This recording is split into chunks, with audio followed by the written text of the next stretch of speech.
देखो भी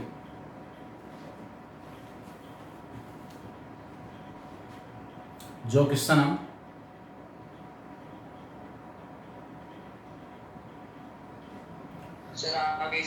आ गया, नंबर ऑफ टर्म्स हमारे पास n-1 हो गई, तो सम निकाल लिया मैंने, n-1/2, 2 × 8 12, n की value, n number of terms है और यहाँ नंबर ऑफ टर्म्स है n-1, उसमें से एक और घटाऊंगा तो n-2, और d मेरे पास 2 है। ये मैंने क्या किया है, यहाँ से और यहाँ से 2 कॉमन निकाल लिया, 2 कॉमन निकाल लिया, ये वाला 2 और यहाँ बच गया 12 में से 6, इस 2 से नीचे वाला 2 कैंसिल हो गया, n-2 + 6 n+4 बच गया, बाहर n-1 है, दोनों को मल्टीप्लाई कर दिया और मल्टीप्लाई होने के बाद हमारे पास ये nth टर्म आ गई और nth टर्म से क्या निकाल दिया, Sn निकाल दिया। ठीक है, और देखें चलो एक क्वेश्चन अगला जिसमें जीपी का कॉन्सेप्ट दिया हुआ है,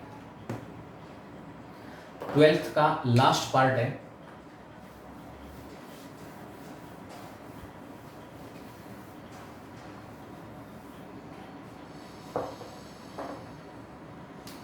sum of n terms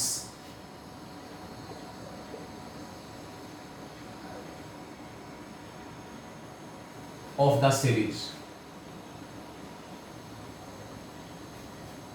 5, 7, 13, 31, 85 and so on. nth term को मैंने an कह दिया। अब यहां देखो जो कंसेक्यूटिव टर्म्स का डिफरेंस है वो हमारे पास क्या है, 7 में से 5 घटाऊंगा डिफरेंस आएगा 2, 13 में से 7 घटाया डिफरेंस आया 6, 31 में से 13 घटाओगे डिफरेंस आएगा 18, इन दोनों का डिफरेंस था 2, इन दोनों का डिफरेंस हो गया 6, इन दोनों का डिफरेंस हो गया 18, इन दोनों का डिफरेंस हो गया 54 एंड सो। अब ये कंसेक्यूटिव टर्म्स के जो डिफरेंस हैं वो जीपी में है, जिसकी फर्स्ट टर्म 2 है, कॉमन रेशियो 3 हो जाएगा, 2 3 6, 6 को 3 से मल्टीप्लाई किया 18, 18 को 3 से मल्टीप्लाई किया 14। तो इस तरीके से हमारे पास ये हिंट है कि ये क्वेश्चन उस टाइप का है, इस बात का हिंट है ये कि ये क्वेश्चन उस टाइप का है और उस मेथड से मुझे इसको निकालना है।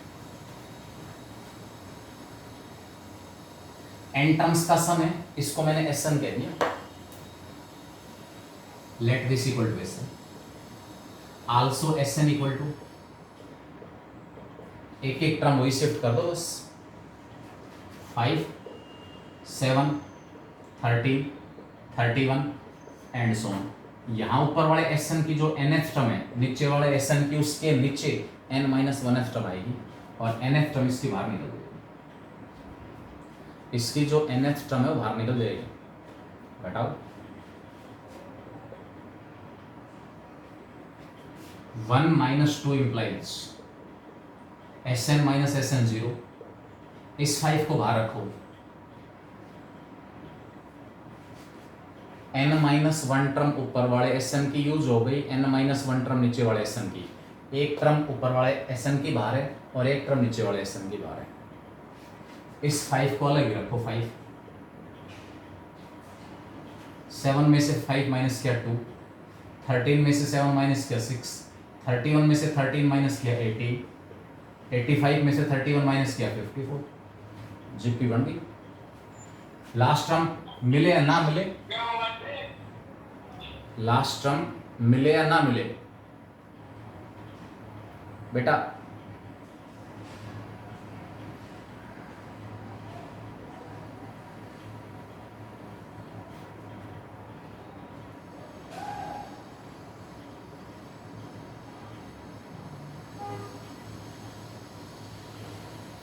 सभी बच्चों से रिक्वेस्ट है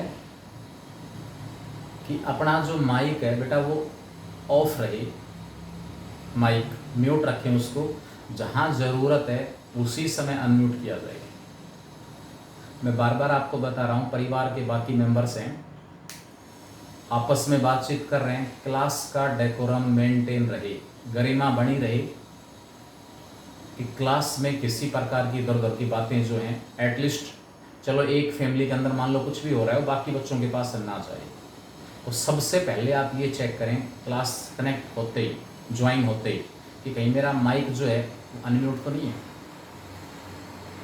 हर बच्चे के लिए ये चीज़ अप्लीकेबल, हर बच्चे के लिए। अगर प्रॉब्लम आ रही है उस टाइम उसको अनम्यूट करो और अपनी बात रख दो कि सर यहाँ पर ये प्रॉब्लम है, बात खत्म। जैसे आपकी बात कंप्लीट हुई उसको फिर से म्यूट कर दो। दो बेनिफिट हैं, एक तो डिस्टर्बेंस क्रिएट नहीं होता, और यदि माइक आपका ऑन है तो हल्का सा डिस्टर्बेंस, हल्की सी आवाज़ अगर हर बच्चे के पास से आने लगे तो ना तो आपको कुछ सुनाई देगा, ना समझ में आएगा कि क्या बोला जा रहा है। लास्ट टर्म आपके पास एंड सोन, ये टर्म्स जीपी में है। एंड सोन लास्ट में लिख सकते हो up to n-1th term, bracket close. Plus का जो an था, क्योंकि मैं फर्स्ट में से सेकंड को माइनस कर रहा हूँ, -a। ये पॉइंट मेरे हिसाब से फिर डिस्कस करने की जरूरत नहीं पड़नी चाहिए कि यहाँ टर्म्स की संख्या n-1 क्यों है। इस -an को लेफ्ट में उठा लो, देयरफॉर an = 5 अलग रखो। ये जीपी है जिसकी फर्स्ट टर्म तो 2 है और कॉमन रेशियो 3 है। फर्स्ट टर्म 2, कॉमन रेशियो 3, लगा दो सम का फॉर्मूला। a2 इंटू r की पावर n-1, r की पावर n मतलब लिख लेना, टर्म्स की संख्या n-1 है। What is r? 3 की पावर n-1, -1 अपॉन में 3 -1। फॉर्मूला कौन सा यूज हुआ? a into r raise to power n-1 upon r-1, अगर टर्म्स की संख्या n है तो। लेकिन यहाँ टर्म्स की संख्या n-1 दी हुई है, n-1। नीचे 3-1, 2 से 2 कैंसिल। nth टर्म मेरे पास आ गई 3 की पावर n-1, ब्रैकेट खुलेगी, बाहर प्लस साइन है, कोई फर्क नहीं पड़ेगा, प्लस का 5 -1। अब अपनी संतुष्टि के लिए एक बार वापस यहाँ भी जाके देख लो कि इसमें n की जगह 1 पुट करने से पहली टर्म आ रही है नहीं आ रही। अगर यहाँ मतलब मैंने nth टर्म निकाल दी, वो सही भी है या नहीं, कहीं गलती तो नहीं हो गई। n की जगह 1 पुट करो, इसमें ये पहली टर्म आ जानी चाहिए। जब n की जगह 2 पुट करूँगा तो दूसरी टर्म आ जानी चाहिए। n की जगह 3 पुट करूँ तो तीसरी टर्म आ जाएगी। n की जगह 3 पुट किया, 3 -1 2, 3 की पावर 2 9, 9 + 4 30।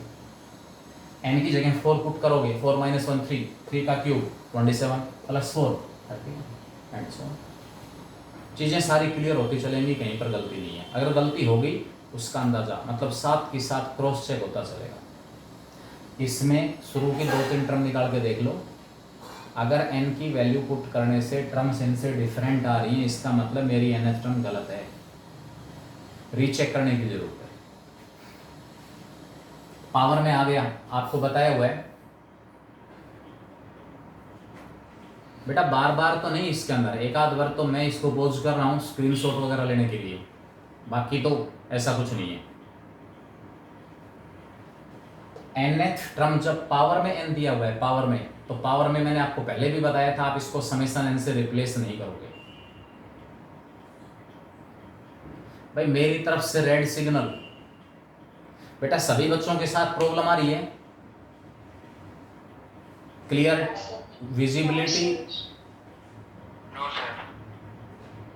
विजिबिलिटी या ऑडियो?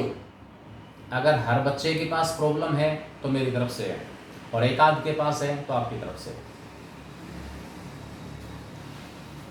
an देखो 19 20 1 2 5 7 10 सेकंड के लिए हो भी जाए तो मैं ऐसा कुछ इतनी स्पीड नहीं है मेरी कि 10 सेकंड में जो बात बता दी मैंने वो रिपीट नहीं हो रही। 2-4 सेकंड में कोई भी ऐसी बात बताई जा रही है तो उससे पहले आपने ध्यान से सुना है, उससे पीछे आपने ध्यान से सुना है, तो अंदाज़ा आपको ज़रूर लग जाएगा अगर आप कंसंट्रेट होके बैठे हैं तो, कि इस 1-2 सेकंड में सर ने क्या बोल दिया।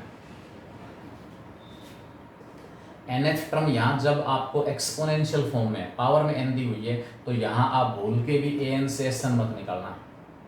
कभी 3 की पावर में लिख दो sigma n minus n, no, कभी अप्लाई नहीं होगा कभी भी।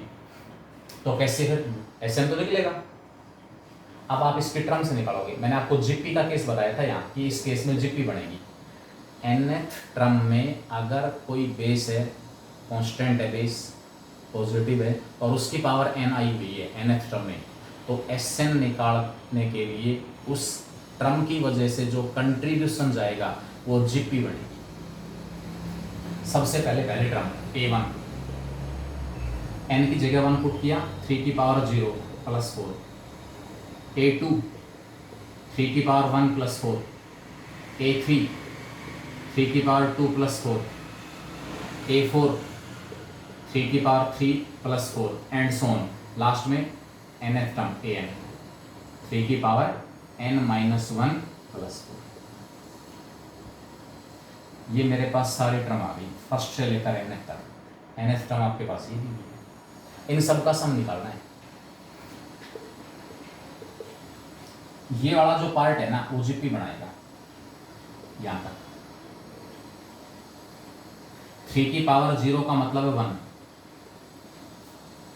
इन सबको ऐड करूंगा मैं,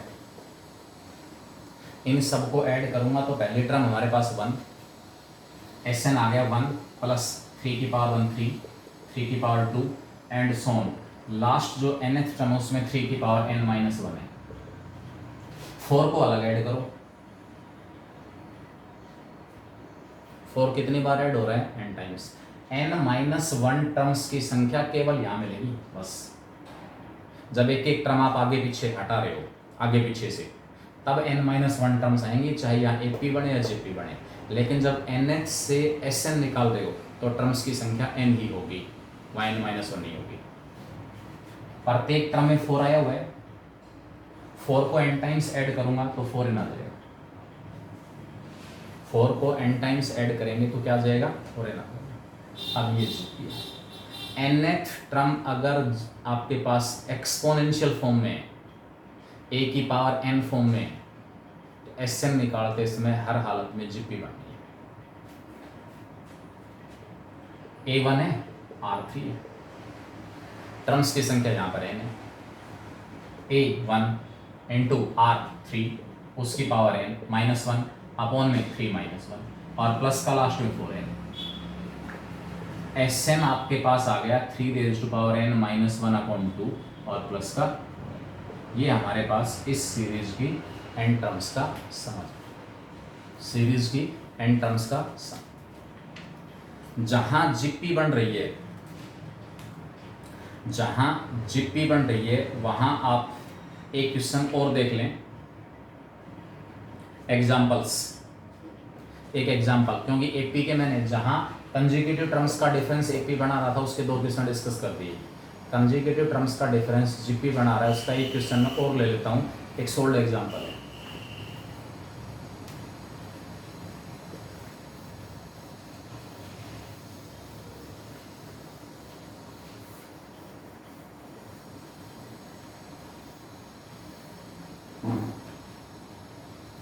find some the series 1 3 7 15 1 3 7 15 36 31 and so on up to n terms. Sum the series up to n terms.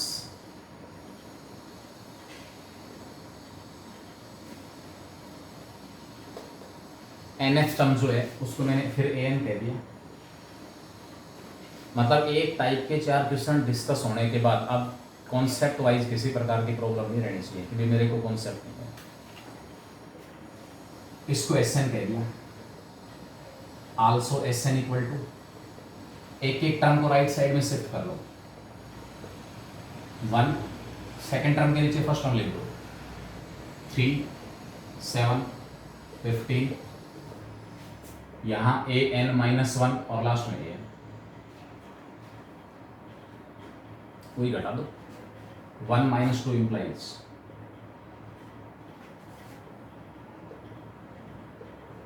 Left side 0। पहले वाले Sn की पहले टर्म वैल्यू इज 1, 3 में से 1 माइनस किया 2, 7 में से 3 माइनस किया 4, 15 में से 7 माइनस किया 8, और 31 में से 15 घटाओगे 16, और इसी प्रकार nth क्रम में से n माइनस 1th क्रम घटा देंगे। नीचे वाला ये माइनस an अलग रहेगा। ये दूसरे Sn की एक टर्म है जो बाहर होनी है, और ये पहले Sn की एक टर्म है। अब ये जो माइनस an है वो लेफ्ट में आ जाएगा, ये आपके पास nth टर्म आ गई, ये टर्म अलग है। अब यहां बाई चांस हुआ ऐसा, आप इसको भी शामिल कर सकते हो जीपी में, अदरवाइज तो ये टर्म अलग रहनी है। इससे आगे n-1 टर्म्स है, n-1 टर्म्स इन जीपी, जिसकी फर्स्ट टर्म 2 और कॉमन रेशियो 2। इस जीपी की 2 से पहली टर्म 1, 2 से डिवाइड करो, और बाई चांस यहाँ 1 दिया हुआ है, तो आप इस 1 को भी जीपी में शामिल कर सकते हो। क्या फर्क पड़ेगा? इस 1 को शामिल करते ही टर्म्स की संख्या n-1 की बजाय n हो जाएगी। एक बार चलो शामिल करके सम निकालो, एक बार बगैर शामिल किए सम निकालो, देखते हैं कोई डिफरेंस आता है, सेम आता है ऐसा। मैं इस 1 को शामिल नहीं कर रहा, ये टर्म्स जीपी में है, टर्म्स की संख्या कितनी दी हुई है n-1, तो 1 तो एज है।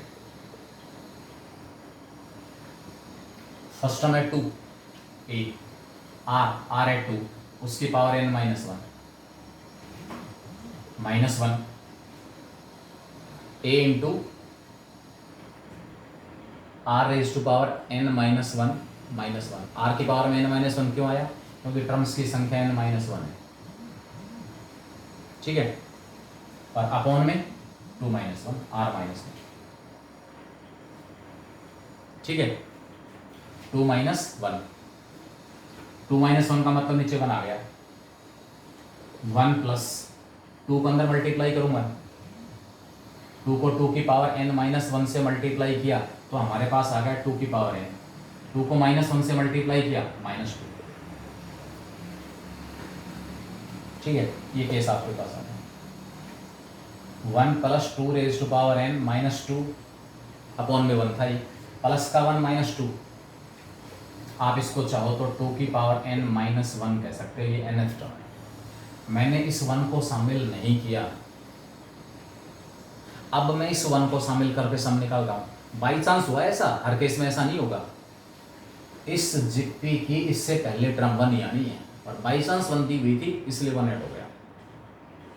अगर 1 को छोड़कर और कुछ भी होता तो ये जीपी की टर्म नहीं बनना था, हमें n-1 टर्म्स का सम ही निकालना पड़ता है। अब इस सारी जीपी का सम निकालो कंप्लीट। 1 को इंक्लूड किया तो फर्स्ट टर्म 1, कॉमन रेशियो वही 2, और टर्म्स की संख्या होगी n। सम a 1, r की पावर n -1 अपॉन में r -1। नीचे 1 आ गया, 2 की पावर 2 -1 1, ऊपर 2 की पावर n-1, ये भी 2 की पावर n-1, मतलब कोई फर्क नहीं पड़ेगा।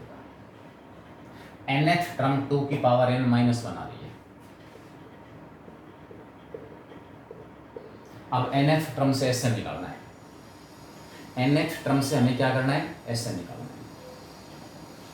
निकाल दो Sn। Sn इक्वल टू, फिर वही केस आ गया, 2 की पावर में n आया हुआ है, समेशन n से रिप्लेस नहीं करोगे। पहली टर्म आएगी 2 की पावर 1 -1, दूसरी टर्म आएगी 2 की पावर 2 -1, तीसरी टर्म आएगी 2 की पावर 3 -1, चौथी टर्म आएगी 2 की power 4 -1, and so on. nth term आएगी 2 की पावर n-1। सबको ऐड करूंगा, Sn 2 की पावर 1, 2 की पावर 2, 2 की पावर 3, 2 की पावर n। ये तो पहला पार्ट हो गया हर जगह से। 1 को n टाइम्स, हर जगह 1 माइनस का है, -1 कितने टाइम्स? n टाइम्स, माइनस में n आ जाएगा अलग से। ये फिर आपके पास जीपी बन गई। यहाँ टर्म्स की संख्या n है, फर्स्ट टर्म 2 है, सम आएगा 2 इंटू 2 की पावर n -1 अपॉन में 2 -1 और माइनस का n। 2 इंटू 2 की पावर n, 2 की पावर n+1, -2 अपॉन में नीचे 1 आ ही गया और माइनस ये आपके पास इस सीरीज की एन टर्म्स का सम हो जाएगा, सीरीज की एन टर्म्स का सम। लास्ट क्वेश्चन हमारे पास दिया हुआ एक्सरसाइज का, find the nth term and sum of n terms of the series. nth term निकालनी है और दी हुई सीरीज की एन टर्म्स का सम निकालना है। ये टोटली डिफरेंट क्वेश्चन है, टोटली डिफरेंट, ना मेथड ऑफ डिफरेंसेस, ना एपी ना जीपी, ठीक है। इसमें एक कॉन्सेप्ट होता है पार्शियल फ्रैक्शन, +2 में डिटेल में पढ़ाएंगे।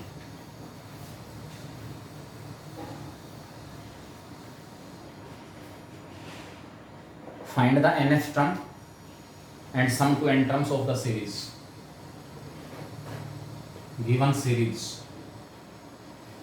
1 upon 1 into 4 plus 1 upon 4 into 7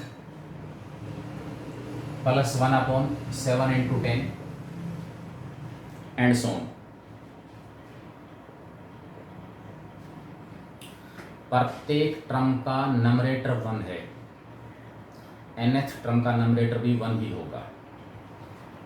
प्रत्येक टर्म का नंबरेटर 1 है, nth टर्म का नंबरेटर भी 1 ही होगा।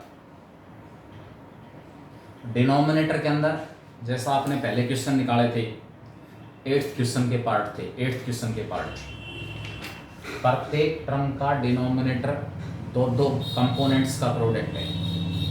हर जगह का पहला कंपोनेंट 1 4 7 एपी बना रहा है, हर जगह का दूसरा कंपोनेंट 4 7 10 एपी बना रहा है। तो इन दोनों एपीज की nth टर्म निकालूंगा, उनको मल्टीप्लाई करूंगा, वो एक के नीचे वो हमारे पास इस सीरीज की nth टर्म होगी।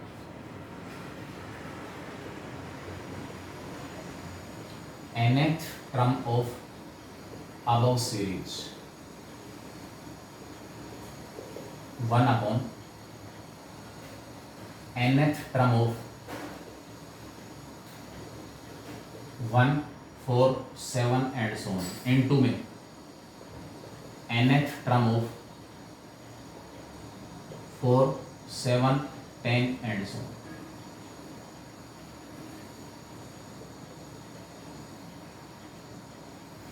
बेटा डिनोमिनेटर के अंदर प्रत्येक टर्म का जो डिनोमिनेटर है दो कंपोनेंट्स का प्रोडक्ट है। हर जगह से पहला कंपोनेंट उठा रहा हूँ 1 4 7 एपी बना रहा है, हर जगह से दूसरा कंपोनेंट उठा रहा हूँ 4 7 10 एपी बना रहा है। तो इन दोनों एपीज की nth टर्म का प्रोडक्ट इस दी हुई सीरीज की nth टर्म हो जाएगी। निकालते हैं nth टर्म क्या आएगी, 1 अपॉन इसकी nth term a plus n minus 1 into D, 1 plus n minus 1 into 3,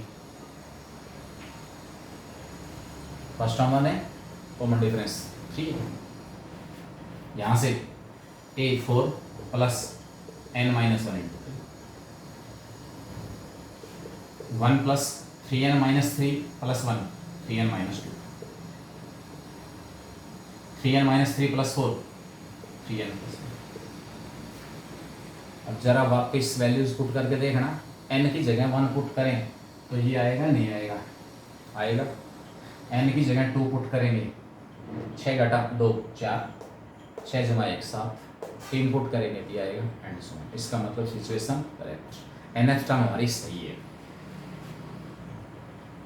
इनको मल्टीप्लाई भी कर सकते हो, लेकिन डिनोमिनेटर में n प्रेजेंट है तो n सिग्मा n से रिप्लेस नहीं होगा, n square sigma n square से रिप्लेस नहीं होगा। एसएन निकालते समय मैंने बताया टोटली डिफरेंट क्वेश्चन है, अलग तरीके से जाएगा। मैं यहाँ बोल रहा हूँ पार्शियल फ्रैक्शन, एक कॉम्प्लिकेटेड फ्रैक्शन को सिंपल फ्रैक्शंस में ब्रेक करना पार्शियल फ्रैक्शन कहलाएगा। डिटेल में 12th में पढ़ाएंगे क्या है पार्शियल फ्रैक्शन। एक कॉम्प्लिकेटेड फ्रैक्शन को सिंपल फ्रैक्शंस में मैं ब्रेक कर रहा हूँ। प्रत्येक सिंपल फ्रैक्शन का डिनोमिनेटर इस ओरिजिनल फ्रैक्शन के डिनोमिनेटर का ही एक हिस्सा होगा, एक पार्ट होगा। such type of resolution of a complicated fraction into simpler fractions is known as partial fraction। कैसे? या तो मैं वैसे ही एडजस्टमेंट से ले रहा हूँ, +2 मैंने बताया डिटेल में सिखाएंगे आपको पार्शियल फ्रैक्शन बनाना। इन दोनों फैक्टर्स का डिफरेंस 3 आ रहा है, इसमें से इसको माइनस करोगे तो 3 आ रहा है। मैंने 3 से ऊपर मल्टीप्लाई कर दिया, 3 से नीचे,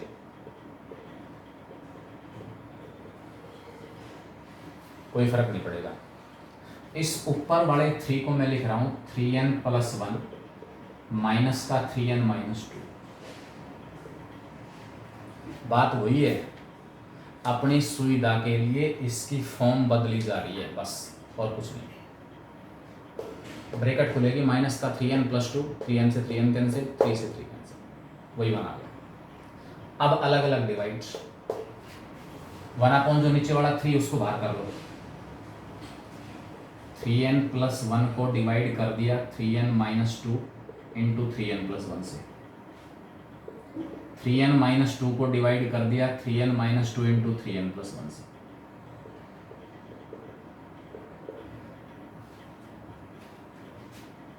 थ्री एन प्लस वन से 3n+1 कैंसिल, 3n-2 से 3n-2 कैंसिल।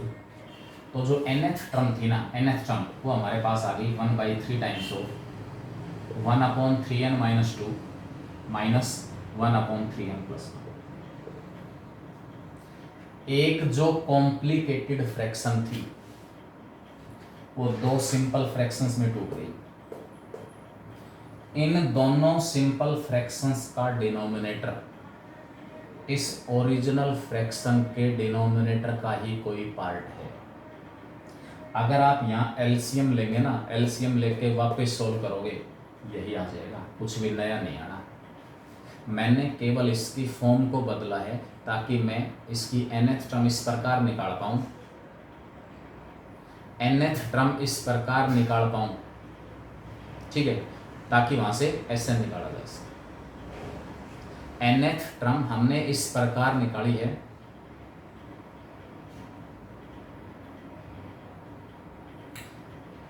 बेटा अनम्यूट करके बोलें, इशिता अनम्यूट करके बोलें। हाँ बोलो,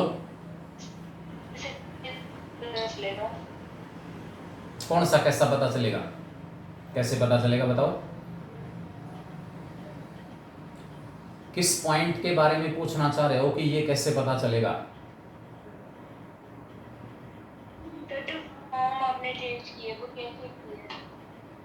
मतलब इसको इसमें चेंज किया कैसे पता चलेगा? इसमें लीनियर फैक्टर डिनोमिनेटर में प्रेजेंट है, नंबर 1। लीनियर जो फैक्टर है वो डिनोमिनेटर में प्रेजेंट है। अब अगर आपने इनको मल्टीप्लाई कर दिया ना नीचे वालों को 1/, मैंने पहले बताया कि जब n नीचे प्रेजेंट है आप Sn नहीं निकाल सकते। मल्टीप्लाई करूंगा 9n², 3n को 1 से, प्लस का 3n, माइनस का 6n और माइनस का 2, प्लस 3n-6n, माइनस 3n² और माइनस का 2। अगर यहां से आपको Sn निकालना है ना, an से Sn, तो ये an है 1/9 times of sigma n² minus 3 times of sigma n minus 2n। नहीं होगा, नहीं होगा ऐसा। आप कहोगे क्यों नहीं होगा, निकाल के देखो पता चलेगा, नहीं होगा। डिनोमिनेटर में जो टर्म्स प्रेजेंट हैं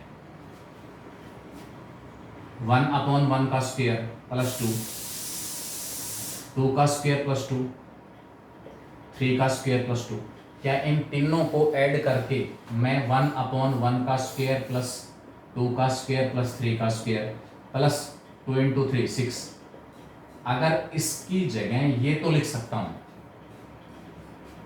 इन तीनों का सम अगर इसके इक्वल तो आ रहा है तो इसका मतलब नीचे वाला n सिग्मा n से रिप्लेस हो जाएगा, नीचे वाला n² सिग्मा n² से रिप्लेस हो जाएगा। लेकिन ये जो सम है वो इसके इक्वल नहीं आ रहा, चेक कर लें, ये और ये आपस में इक्वल नहीं है, तो डिनोमिनेटर में ऐसे फैक्टर्स को आप ऐड नहीं कर सकते। अरे 1/2 प्लस 1/3 को 1/5 लिख सकते हो क्या? नहीं लिख सकते। वही चीज है, बस वही चीज है, वही चीज रिस्पॉन्सिबल है, वही फैक्टर रिस्पॉन्सिबल है। डिनोमिनेटर के अंदर लीनियर फैक्टर मिलेंगे।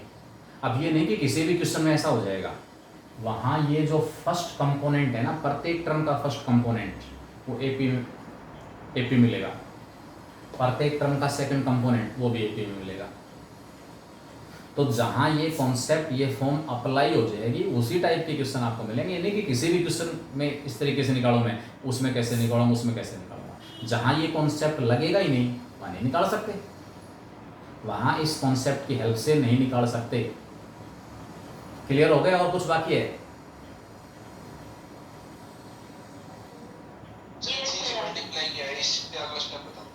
कहाँ मल्टीप्लाई किया है? 3 से मल्टीप्लाई किया। 3 मेरे पास यहाँ था, ठीक है। मैंने 3 का चुनाव ही क्यों किया, किसी और का चुनाव क्यों नहीं किया? नीचे मेरे पास जो दो फैक्टर है ना, इनका डिफरेंस 3 आ रहा है, इसलिए 3 का चुनाव किया है, इसलिए 3 से मल्टीप्लाई और डिवाइड किया है। इसमें से जब आप इसको घटाओगे तो दोनों का डिफरेंस 3 है, इसलिए 3 से मल्टीप्लाई और डिवाइड किया, और किसी से नहीं। अगर इनका डिफरेंस दोनों का 4 आ जाता तो मैं 4 से मल्टीप्लाई और डिवाइड कर लेता। फिर जो ऊपर 3 था, उस 3 को दिस माइनस दिस, क्योंकि इन दोनों का डिफरेंस 3 तो है। अरे 2 दिया हुआ है, 2 को मैं अपनी सुविधा के लिए 5 - 3 भी लिख सकता हूँ, इसको मैं 6 - 4 भी लिख सकता हूँ, इसको मैं 7 - 5 भी लिख सकता हूँ। कौन सा लिखूंगा? जिसकी मेरे को जरूरत है। मेरे को ये दो फैक्टर ऊपर बढ़ने हैं, ये दो फैक्टर ऊपर बढ़ने हैं, इसलिए जो ऊपर 3 था उसको मैंने 3n + 1 दिस, माइनस में 3n - 2 लिखा। ब्रैकेट खुलेगी, 3n से 3n कैंसिल, ये 1 माइनस में -2, 1 + 2, 3 का 3 है और कुछ नया नहीं है। बस उसके बाद इनको अलग अलग डिवाइड कर दिया, इसको इस सारे से डिवाइड किया और इसको इस सारे से डिवाइड किया, फिर बाहर निकाल सकते हैं। यहाँ से एक टर्म कैंसिल हो गई, यहाँ से एक टर्म कैंसिल हो गई। 1/3 बाहर था तो 1/3n - 2 माइनस का 1/3n + 1, यानी कि इस सीक्वेंस की जो nth टर्म हमारे पास है, nth टर्म, वो क्या आ गई?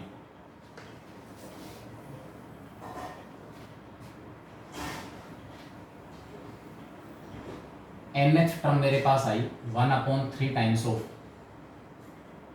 1/3n - 2 minus 1/3n + 1।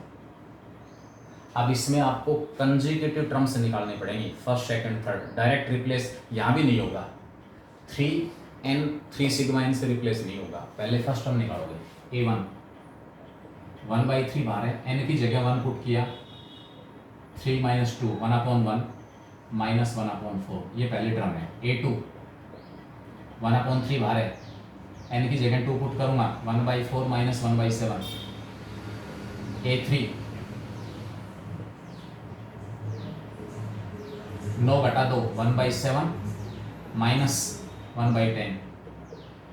a4 n की जगह 4 पुट करेंगे, 1/10 माइनस 1/13 एंड सोन। लास्ट में हमारे पास nth टर्म आ जाएगी 1/3 टाइम्स ऑफ 1/3n - 2 माइनस का 1/3n + 1। फर्स्ट टर्म आ गई, सेकंड टर्म आ गई, थर्ड टर्म आ गई, फोर्थ टर्म आ गई। इन सबको ऐड कर लो, इन सबको ऐड करूंगा, ये सारे टर्म ऐसे ना आएगा। प्रत्येक टर्म में बाहर 1/3 है, इस 1/3 को तो सबसे बाहर निकाल लो। पहली टर्म में 1/1 माइनस 1/4, 1/3 को छोड़कर 1/3 को छोड़कर 1/1 माइनस 1/4, ये तो फर्स्ट टर्म थी। 1/4 माइनस 1/7 ये सेकंड टर्म है। 1/7 माइनस 1/10 ये थर्ड टर्म है। 1/10 माइनस 1/30 ये फोर्थ टर्म है। एंड सोन 1/3n - 2, क्योंकि ये 1/3 तो बाहर गया, और माइनस का 1/3n+1, ये आपके पास nth टर्म हो गई। अब ऐड कैसे करें? देखो, इसकी सेकंड टर्म, पहली जो टर्म के दो पार्ट थे उसका सेकंड पार्ट दूसरी टर्म के फर्स्ट पार्ट से कैंसिल हो रहा है। ये -1/7 इस +1/7 से कैंसिल हो रहा है, -1/10 +1/10 से कैंसिल हो रहा है, -1/13 इससे अगली टर्म के फर्स्ट पार्ट से कैंसिल हो जाएगा। इससे पहले वाली जो टर्म होगी ना उसका सेकंड पार्ट जो कि माइनस साइन के साथ आएगा वो इससे कैंसिल हो जाएगा। पहली टर्म का पहला पार्ट बचा हुआ है तो लास्ट टर्म का दूसरा पार्ट बचेगा। पहली टर्म का अगर सेकंड पार्ट बच जाता तो लास्ट टर्म का फर्स्ट पार्ट बचेगा। सिमेट्री है इसमें, पहली टर्म का फर्स्ट पार्ट किसी से कैंसिल नहीं हुआ तो लास्ट टर्म का लास्ट पार्ट बचेगा। तो ये Sn ही है, अल्टीमेटली Sn 1/3 बार है। पहली टर्म 1/1 का मतलब 1 और माइनस का 1/3n+1। अब एलसीएम लो, एलसीएम हो गया 3n+1, 3n+1 -1, 1 से 1 कैंसिल, ऊपर 3n नीचे 3 × 3n+1, 3 से 3 कैंसिल हो गया। तो जो सम ऑफ n टर्म्स हमारे पास होगा, सम ऑफ n टर्म्स वो n/3n+1 आएगा, n/3n+1 आएगा। ठीक है, तो इस तरीके से ऐसा ही आपको एक एग्जाम्पल दिया हुआ। इसमें एग्जाम्पल हमारे पास है, फोर्थ एग्जाम्पल के दो पार्ट हैं, फोर्थ एग्जाम्पल के दो पार्ट, बिल्कुल सेम कॉन्सेप्ट, बिल्कुल सेम कॉन्सेप्ट निकालोगे, उसको अच्छी तरह से समझ गए और समझने के बाद अगर कहीं प्रॉब्लम आ रही है कि भी यहाँ पर प्रॉब्लम आ रही है तो वो प्रॉब्लम आप मेरे तक शेयर करोगे, मेरे पास भेजोगे, मैं उसको फिर से डिस्कस करूँगा। सबसे पहले पहचान क्या है, इसी एक्सरसाइज के 8th क्वेश्चन में जो क्वेश्चंस हमने निकाले थे, जो पार्ट्स थे, उन सब में ये जो फैक्टर्स थे ना 1/1 × 4 + 1/4 × 7, ये फैक्टर डिनोमिनेटर की बजाय नंबरेटर में थे, तो वहाँ ऐसा पार्शियल फ्रैक्शन बढ़ने की जरूरत नहीं पड़ी। पार्शियल फ्रैक्शन का मतलब है थोड़ी सी मुश्किल कॉम्प्लिकेटेड फ्रैक्शन को सिंपल फ्रैक्शंस में तोड़ना ही पार्शियल फ्रैक्शन है। प्रत्येक सिंपल फ्रैक्शन, ये कॉम्प्लिकेटेड फ्रैक्शन थी और ये अल्टीमेटली इसमें टूट गई। एलसीएम लेके सोल्व करोगे तो यही आएगा, कुछ नया नहीं आना। हमने अपनी सुविधा के लिए इसकी फॉर्म चेंज कर ली बस, और कुछ नहीं। ठीक है, तो ये केस आपके पास इसमें चलेगा, पार्शियल फ्रैक्शन का केस। तो मेरी तरफ से ये जो एक्सरसाइज है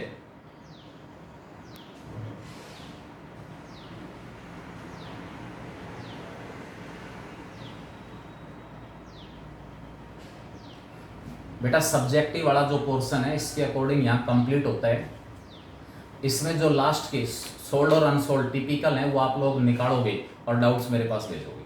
कल का पेपर था उसके डाउट्स भेज दें, कल का जो पेपर था उसके डाउट्स भेज दें, वो हम डिस्कस करेंगे कल की क्लास।